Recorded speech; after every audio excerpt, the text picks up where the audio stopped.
There's so many gaming headsets out there, but how to choose?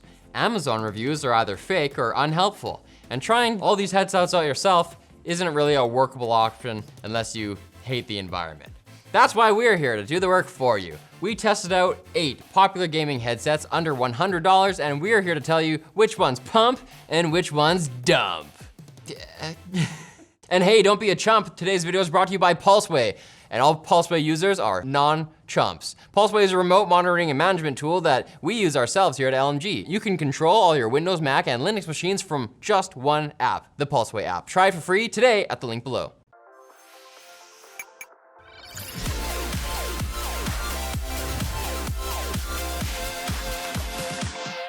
Let's start things off with the cheapest headset of the roundup today, the Technica Ath Pd G1s for $81.19. Right away, you'll probably either love or hate the retro futurism aesthetic of these things, but the build quality is quite good. They don't creak, the plastics aren't too cheap, and the continuous headphone adjustment is consistent. The velour ear pads feel very soft and comfortable as long as your skin isn't so sensitive that the rubbing irritates you.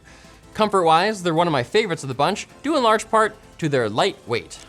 Watch out though if you have sticky outy ears, because you might find that the ear cups are a bit shallow and that your ears rub against the drivers inside, which is always uncomfortable. This headset is all analog, using various 3.5mm jacks and adapters to power its drivers, rather than going the USB route, like all the other headsets in this roundup. Sound quality is pretty good overall, but if I'm nitpicking, the low mids and the bass can be a bit muddy, and the high end tends to distort a tiny bit once you turn it up. The bass is present, but I wouldn't quite describe these as punchy or the cleanest around. I'll have another recommendation for bass heads in a moment. Overall, the sound profile makes them a solid all-rounder for gaming, with a decent soundstage for hearing enemies all around you. The mic is better than most. It's got a warm tone, and it's easy for people to understand what you're saying. Really, the biggest downfall with this headset is simply the fact that being open back, it bleeds sound into the room around you. Plus a tiny little volume knob on here, it kinda is a pain to adjust. Look how small it is. It's so small. Get out of here. Oh God, it's right in, Jesus. Coming in next at $84.99 is the Arctis 5 Pro from SteelSeries. These have RGB, so obviously they're the best, and you should buy them. Thanks for watching. If you like this video, remember to, just joking. The Arctis 5 have more going for them than just looks though. The foam ear pads breathe very well, and the excellent head strap is adjustable, so you can strike a perfect balance between strong grip and comfort. I really like this adjustable suspension design. Cool. The mic on the Arctis 5 is also decent, but nothing exceptional. Points though for being retractable. Zip. Unfortunately, the Arctis 5 falls a bit short when it comes to sound, with a muddy low end and a naturally bright sound that makes hearing footsteps in game difficult compared to the other headsets. They don't sound bad, and they can be EQ'd using the SteelSeries Engine 3 software, but they definitely are near the bottom of the pack of what we have here today. This wouldn't be a gaming product roundup without a Razer product, would it? The Razer Black Shark V2, oh, this big head, comes in at $89.99, and it comes in strong. The aviation look with Razer styling could be an acquired taste for some people, but the build quality is excellent. They use foam everywhere for breathability and comfort, and they have just the right amount of clamping force to stay on your melon, even at those extreme, I just dropped something on the floor kind of angles. Razer Synapse is naturally automatically loaded when plugging in the Black Shark into a PC, so no additional work is needed to get an installer downloaded. It gives you more extensive EQ options than any of our other headsets, but using it wasn't even necessary. The Black Shark V2 on its own already has solid tuning out of the factory, with the best clarity out of the bunch. Although in-game the sound didn't feel like exceptionally out of this world, there wasn't any wishing for things that weren't there. It just works. Its only real downfall is the microphone, which can sound a bit distant and kind of just sucked on Discord in particular. It's still usable, it's just a blemish on an otherwise fantastic contender. And now, the Turtle Beach Stealth 600 Gen 2. In my opinion, these look like the cheapest despite costing $99.95. These are wireless with acceptable range and a USB-C cable in the box that's so short that it's practically impossible to charge them at the same time as using them. If you have average sized or larger ears, these will probably be extremely uncomfortable after just a few seconds. And if you have anything but a tiny head, these will definitely be unpleasant to wear for anything longer than 15 seconds. And that's if you're not actually playing anything yet. Once turned on, the high end is harsh, the low end is muddy, and the stereo profile is exaggerating, meaning it's easy to tell which side of your head things are coming from, but it's hard to tell if something is directly in front of you or directly behind you. Oh, and the microphone. It doesn't sound great, it's rigid, and it picks up a lot of room noise. There's no other way to say this. This is by far the worst headset of the Roundup. Don't buy these. If you want a better wireless experience, then you should probably consider the Xbox wireless headset instead. Coming in at $99.99, or as I like to say, $100, this is a pretty solid headset overall. They're lightweight due to being made out of high quality plastic, and the giant volume dials on the side are super intuitive and easy to find.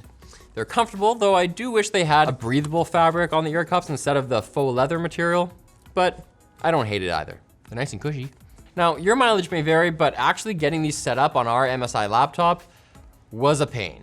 It was a frustrating pain. We had to jump through a bunch of hoops in Bluetooth settings and in the sound control panel to get the headset to use its proper speaker channel instead of the Windows 10 hands-free speech nonsense that drastically reduces audio quality. But once that's dealt with, this headset does sound passable. Though the high end is a bit washed out and the bass is somewhat loose, in games you can easily locate people from their footsteps and gunfire. And it's all about the games, right? And the microphone too is all right. It basically matches the headset overall.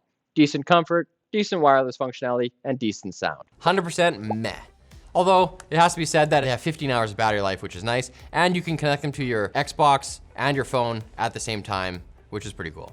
And finally, the Corsair Hs60 Ha.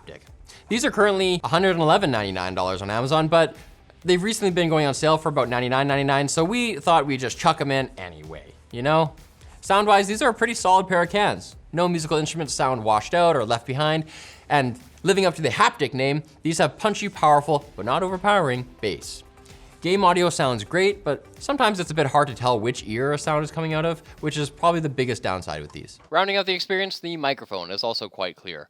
One issue of note though is that while testing, the headset randomly stopped playing audio and just started playing white noise, both through the headphones and out of the microphone, creating an unpleasant experience for everybody.